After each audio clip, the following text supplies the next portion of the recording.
Adamu nwanyị nwetara enyi nwoke dị 52 years old. Adamu nwanyị na-agwa gị maka ya.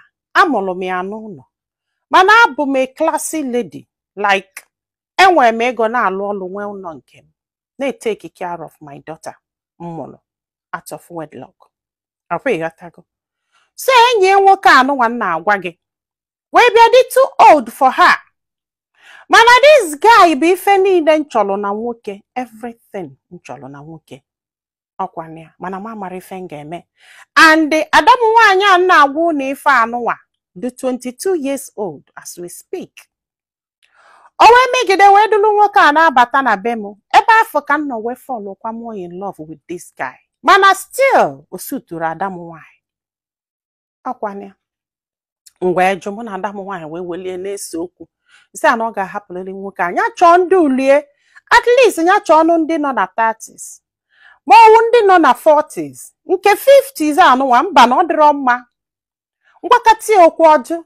Ngwa kpọọ ọnkụlị agwaba ọnkụlị agwasị anya. Kpọọ enyi nwaanyị agwabịa agwasị anya. Ndị a wee nyelụ m aka wee gwabịa okwu gwasị anya okwu.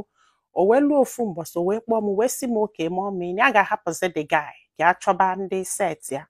Mana this guy ọ na-enye nne Adamu nwanyị ya. He takes care of this girl very well. And ọka nụrụ nwanyị ahụ.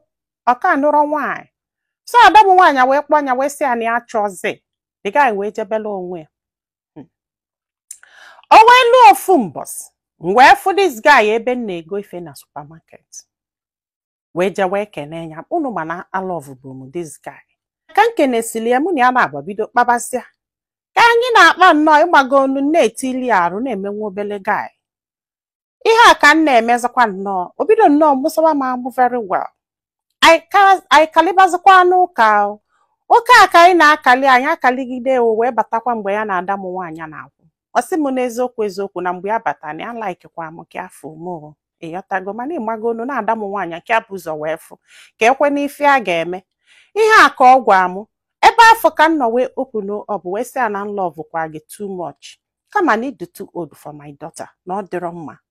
Abụ ịghọtago ife a ka m gwa this guy. Ọ sị m anyway na adult bụ adult mana ka anyị hapụgodo Adamu nwanyị ka anyị kwubegodo maka anyị nwa.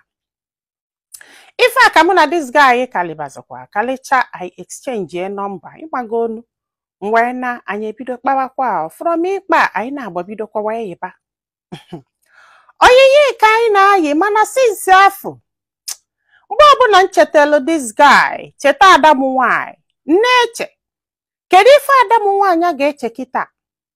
Kedu ife ọ ga-eche ma ọ malụ na mụ na this guy na-akwụ?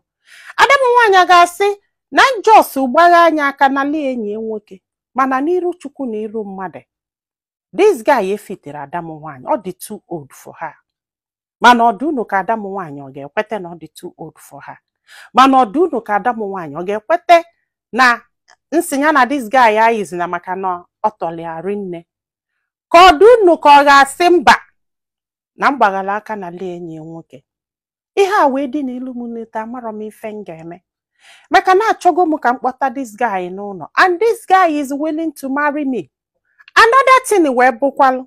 Unu agbagolu na this guy na ya na Adamu nwanyị anyị go isia. Kịta anụnwa mụ na ya na-abọ na anyị. Kedu ife a ga-akpọ nke afọ?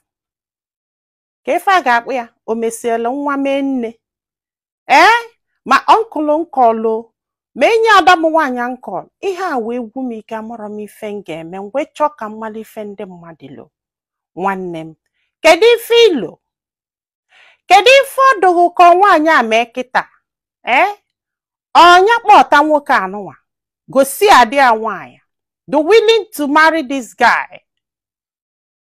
After ihe niile anya na-adị ya nwaanyị gara. Ka onye Joso hapụ this guy ka o jebela onwe ya maka na ọ ga-akpatali ezigbo nsogbu in future. Even people ga na-enetuzi anya. In fact, amụrụ m ife m ga-ekwu. Mana ọ bụrụ na ị ga-esi ozi a nwanne m. Gwa anyị filo na comment section maka na ọ ga-enyelụ nwaanyị a aka iji ma ife ọ ga-eme. Ndị be anyị. Daalụnụ. Ka ọ dị n'ụbọchị ọzọ. Ma nyekwazialụ m aka tụsa ozi a ka olu ndị ọzọ ntị.